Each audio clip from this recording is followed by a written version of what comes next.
ശാന്തി. പ്രയാഗിൽ ഒരു വലിയ ഗുരുവിൻ്റെ ആശ്രമത്തിൽ അദ്ദേഹം നല്ല പ്രഭാഷണങ്ങൾ നടത്തുമായിരുന്നു. കേൾക്കാൻ വേണ്ടി കുറേ ശിഷ്യന്മാർ വരുമായിരുന്നു. ഒരു ദിവസം പ്രഭാഷണത്തിൻ്റെ ഇടയിൽ വെച്ച് അദ്ദേഹത്തിൻ്റെ പ്രഭാഷണം കഴിഞ്ഞ് ചോദ്യം ചോദിക്കാനുള്ള സമയത്ത് ഒരു ശിഷ്യൻ ഗുരുവിനോട് ചോദിക്കുകയാണ്, എനിക്കിന്ന് ഒരു കാര്യം അങ്ങിൽ നിന്നറിഞ്ഞാൽ ആഗ്രഹമുണ്ട്. അപ്പോൾ ഗുരു ചോദിക്കുക, എന്താണ്, ചോദിച്ചോളൂ. എനിക്ക് അങ്ങയുടെ ഗുരു ആരാണ് എന്നറിയാൻ ആഗ്രഹമുണ്ടെന്ന് പറയും.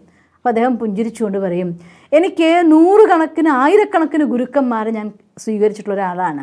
എന്നാലും ഇതിൽ മുഖ്യമായിരിക്കുന്ന 3 ഗുരുക്കന്മാരെ ഞാൻ നിനക്ക് പരിചയപ്പെടുത്തരാമെന്ന് പറയും. എന്ന് പറയുന്നത് എൻ്റെ ഒന്നാമത്തെ ഗുരു അതൊരു ചെരുപ്പ് വിൽപ്പനക്കാരനായിരുന്നു. ഒരിക്കൽ ഒരു തീർത്ഥാടനത്തിന് പോയിട്ട് കുറേ ദൂരം നടന്ന് രാത്രിയിൽ കിടന്നുറങ്ങാൻ ഒരു ഇടമില്ല. എനിക്കിനി യാത്ര ചെയ്താലും ആ കാട് കടന്ന് പോകാനാവില്ല എന്ന് മനസ്സിലായപ്പോൾ ഞാൻ അവിടെ കണ്ടതായിട്ട് ഒരാളെടുത്ത് രാത്രിയിൽ അഭയത്തിന് വേണ്ടി ചോദിച്ചു. അയാൾ പറഞ്ഞു, ഞാൻ ചെരുപ്പുകൾ കൊണ്ട് നടന്ന് വിൽക്കുന്ന ഒരു പാവപ്പെട്ട ഒരാളാണ്. അങ്ങയെപ്പോലെ ഒരു സന്യാസിക്ക് എൻ്റെ വീട്ടിലുറങ്ങാൻ വിരോധമില്ലെങ്കിൽ വന്നോളൂ, എത്ര ദിവസവും അവിടെ താമസിക്കാമെന്ന് പറയുകയാണ്. അങ്ങനെ ഇയാൾ രാത്രി ചെന്നു, അവിടെ ഉറങ്ങി.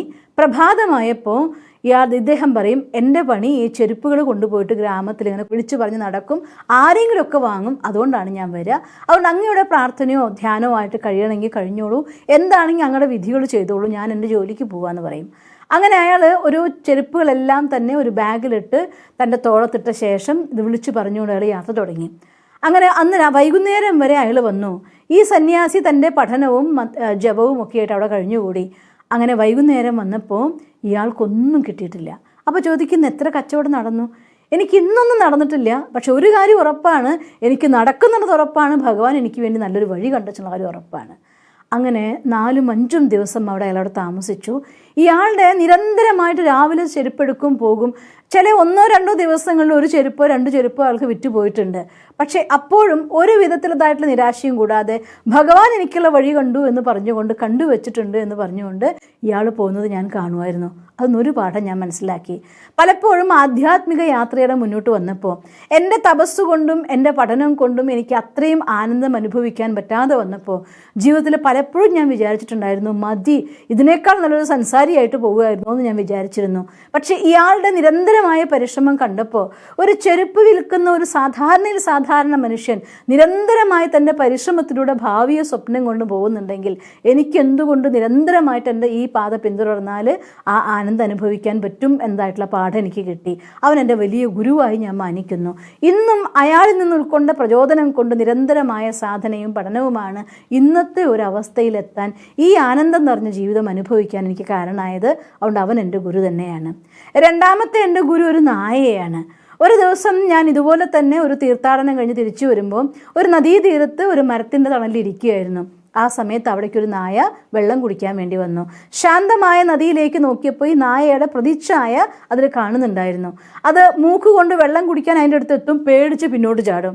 ആ 2-3 പ്രാവശ്യം പിന്നോട്ട് ചാടിക്കഴിഞ്ഞപ്പോൾ ഈ നായ ധൈര്യം അവലംബിച്ച് ആ വെള്ളത്തിലേക്ക് കാലെടുത്ത് വെച്ചോട് കൂടിയിട്ട് വെള്ളം മെനങ്ങി ആ നായയെ കാണാതെയായി. ഇത് വെള്ളം കുടിച്ച് അവിടുന്ന് പോവുകയും ചെയ്തു. അതിന് ഞാനൊരു പാഠം പഠിച്ചു. നമ്മുടെ ജീവിതത്തിലതായിരിക്കുന്ന എല്ലാ ഭയത്തിനും നേരിട്ട് അതിജീവിച്ചാൽ മാത്രമേ നമുക്ക് അതിനെ അതിജീവിക്കാൻ പറ്റൂ എന്ന്. എന്നെ സംബന്ധിച്ചിടത്തോളം ജ്ഞാനദാനം കൊടുക്കുന്ന സമയത്ത് അത് യോഗ്യമായി സാധിക്കുമോ എന്നതായിരിക്കുന്ന ചിന്ത പലപ്പോഴും എൻ്റെ മനസ്സിൽ വരുമായിരുന്നു. അതുകൊണ്ട് അതിനെ നേരിട്ട് കൊണ്ട് ഇന്ന് നല്ലൊരു പ്രഭാഷണം നടത്തുന്ന ഗുരുവിൻ്റെ സ്ഥാനത്തെത്താൻ കാരണക്കാരൻ ആ നായയാണ്. അത് ഞാൻ ഒരിക്കലും മറക്കില്ല എന്ന് പറയുകയാണ്. മൂന്നാമത്തെ ഗുരു ഒരു കുഞ്ഞാണ്. ഇതുപോലൊരു തീർത്ഥാടനത്തിൽ ഞാൻ പോകുന്ന സമയത്ത് പഠിച്ച് ആധ്യാത്മികമായിട്ടുള്ള അനുഭവം നേടാൻ തുടങ്ങിയപ്പോൾ അറിയാതെ എൻ്റെ ഉള്ളിൽ അഹങ്കാരം വന്നിട്ടുണ്ടായിരുന്നു. അന്ന് വരുന്ന സമയത്ത് ഞാൻ കാണുകയാണ്, ഒരു ക്ഷേത്രത്തിലേക്ക് ഒരു കൊച്ചുകുട്ടി ഒരു വിളക്കും കത്തിച്ച് ഓടുകയാണ്. 1-2 പ്രാവശ്യം അണയുന്നുണ്ട്, വീണ്ടും അവൻ ആ വിളക്ക് കത്തിച്ച് മുന്നോട്ട് പോവുകയാണ്. അപ്പോൾ ഞാൻ ആ കുഞ്ഞിനോട് നിർത്തി ചോദിച്ചു, മോനെ, കെട്ട സമയത്ത് അതിന് പ്രകാശമൊന്നും ഇല്ലല്ലോ, നീ കത്തിച്ചപ്പോൾ അതിന് പ്രകാശം വന്നല്ലോ, ഈ പ്രകാശം ഈ വിളക്കിലേക്ക് എവിടുന്നാണ് വന്നത് നിനക്കറിയോ എന്ന് ചോദിച്ചു. ഉടനെ ആ കുട്ടി പുഞ്ചിരിച്ചുകൊണ്ട് ആ മെഴുതിരിനെ ഊതിക്കെടുത്തിയിട്ട് പറയും, ഇപ്പം ഈ പ്രകാശം ഒന്ന് പോയല്ലോ, അതെവിടേക്കാണ് പോയെന്ന് അങ്ങക്ക് പറഞ്ഞു തരാൻ പറ്റുമോ എന്ന് എന്നോട് ചോദിച്ചു. ആ നിമിഷത്തിൽ ഞാൻ എൻ്റെ എല്ലാ അഹങ്കാരവും ഉരുകിപ്പോയ പോലെ തോന്നി. ആ കുഞ്ഞിന് എന്ത് ഞാൻ മറുപടി പറയുന്നത് എന്ന് വിചാരിച്ചു. ആ പരമപ്രകാശത്തെ പറയാൻ വന്ന ഞാനും സ്വയം പ്രകാശമില്ലാത്തവനായി പോയല്ലോ എന്ന് വിചാരിച്ചു. അതുകൊണ്ട് അഹങ്കാരം ഒരു മനുഷ്യന് ഒരിക്കലും നല്ലതല്ല.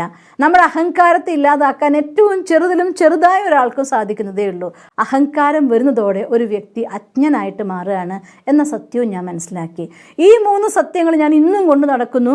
എത്ര തന്നെ എനിക്ക് ജ്ഞാനം കിട്ടുമ്പോഴും ആ ജ്ഞാനസാഗരത്തിൻ്റെ മുന്നിൽ ഒരു തുള്ളി മാത്രമാണ് ഞാൻ എന്നും തിരിച്ചറിയുന്നതുകൊണ്ട് അഹങ്കരിക്കാറില്ല.